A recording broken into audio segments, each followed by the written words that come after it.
Hello friends, welcome to our channel. இன்றைக்கி நம்ம ஹெல்த்தியான ஈஸியான ஒரு சூப்பர் ரெசிபி தான் பார்க்க போகிறோம். ராகி பால் கொழுக்கட்டை, அதுவும் கருப்பட்டி பாக வச்சு செய்ய போகிறோம். வாங்க எப்படி செய்யறதுன்னு பார்க்கலாம். அதுக்கு முன்னாடி சேனலை சப்ஸ்கிரைப் பண்ணாதவங்க சப்ஸ்கிரைப் பண்ணி சப்போர்ட் பண்ணுங்கள் ஃப்ரெண்ட்ஸ்.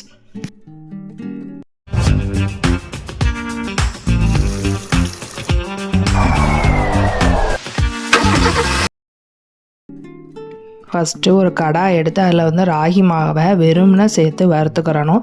வாசம் வர்றதன்னைக்கும், அப்படின்னா தான் கொழுக்கட்டை நல்லா வாசமாக இருக்கும். அதனால் நான் வாசம் வர்றதன்னைக்கும் வறுத்துக்கிடுவேன்.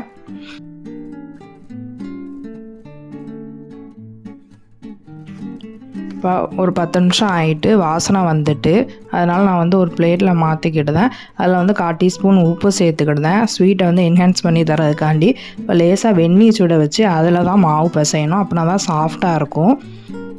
இப்போ கொஞ்சம் கொஞ்சமாக ஊற்றி பிசைஞ்சுக்கிடணும். முதல்ல நம்ம சேர்த்துட்டோம்னா தண்ணி நிறையா ஆயிடக்கூடாது. அதனால் கொஞ்சம் கொஞ்சமாக தெளித்து நான் பிசைஞ்சுக்கிடுதேன்.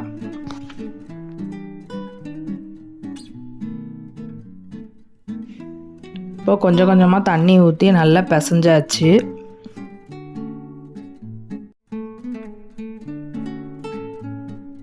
இப்போ பிசைஞ்சு வச்ச மாவு நான் சின்ன சின்னதாக ரவுண்டாக உருட்டிக்கிடுதேன்.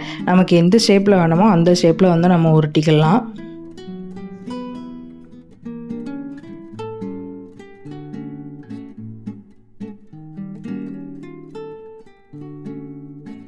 இப்போ ஃபுல்லாக உருட்டி முடித்தாச்சு. நம்ம இப்போது ஒரு பேனில் வெந்நியை கொதிக்க வச்சுக்கிடணும். கொதிச்சதுக்கப்புறம் தான் இந்த கொழுக்கட்டையை போடணும். கொதிக்கிறதுக்குன்னுக்கிட்டே நம்ம போட்டுட்டோன்னா கொழுக்கட்டை கரைஞ்சி போயிடும்.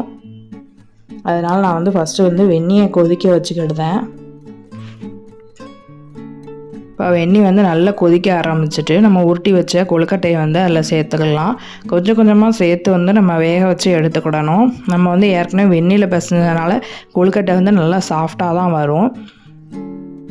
அதே மாதிரி கொழுக்கட்டை ஈஸியாக வேகவும் செஞ்சிடும். இப்போ கொஞ்சம் கொஞ்சமாக சேர்த்து நான் கொழுக்கட்டையை போட்டு எடுத்துக்கிடுதேன்.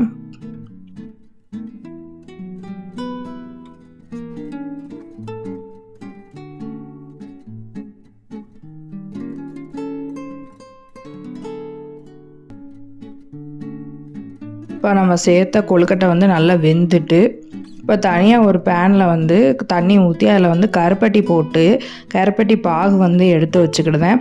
நீங்கள் கருப்பட்டிக்கு பதிலாக வெல்லம் சேர்க்கனாலும் சேர்த்துக்கலாம், நாட்டு சக்கரை சேர்க்கனாலும் சேர்த்துக்கலாம். நம்ம இஷ்டம்தான். நான் இன்றைக்கி கருப்பட்டி சேர்த்து செய்யலான்ட்டு கருப்பட்டி சேர்த்து இப்போ அது தனியாக இருத்து வச்சுக்கிடுவேன். அதில் உள்ள மண் தூசிலாம் இருக்கும், அதனால் இருத்து வச்சுக்கிடணும். இப்போ அவ்வளோத்தையும் நான் போட்டு எடுத்துக்கிட்டேன். இப்போ எல்லா கொழுக்கட்டையும் அவிச்சு முடிச்சாச்சு. ஒரு கிண்ணம் எடுத்து அதில் ஃபஸ்ட்டு கொழுக்கட்டையை சேர்த்துக்கலாம். சேர்த்துட்டு அதுக்கப்புறம் தான் நம்ம கருப்பட்டி பாகு பால் எல்லாம் சேர்க்க போகிறோம். ஃபஸ்ட்டு நான் கொழுக்கட்டையை சேர்த்துக்கிடுவேன். இப்போ நம்ம எடுத்து வச்ச கருப்பட்டி பாகு அதை சேர்த்துக்கிடணும். அது கொஞ்சம் ஆறுனதுக்கப்புறம் தான் நம்ம பால் ஊற்றணும். இது கொழுக்கட்டை வச்ச தண்ணியை நான் சேர்த்துக்கிடுதேன். கொஞ்சம் திக்னஸாக இருக்கிறதுக்காண்டி. வாசனைக்காக ஏலக்காய் தூள் சேர்த்துக்கிடுதேன், தேங்காய் பூ சேர்த்துக்கிடுதேன். இப்போ நம்ம கடைசியாக காய்ச்சி ஆற வச்ச பாலை சேர்த்துக்கலாம். பாலுக்கு பதிலாக தேங்காய் பால் கூட சேர்த்துக்கலாம். நம்ம எப்போதுமே பச்சரிசி மாவில் தான் பால் கொழுக்கட்டை செய்வோம். அதுக்கு பதிலாக இது டிஃப்ரெண்ட்டாக ராகி மாவில் நான் செஞ்சுருக்கேன்.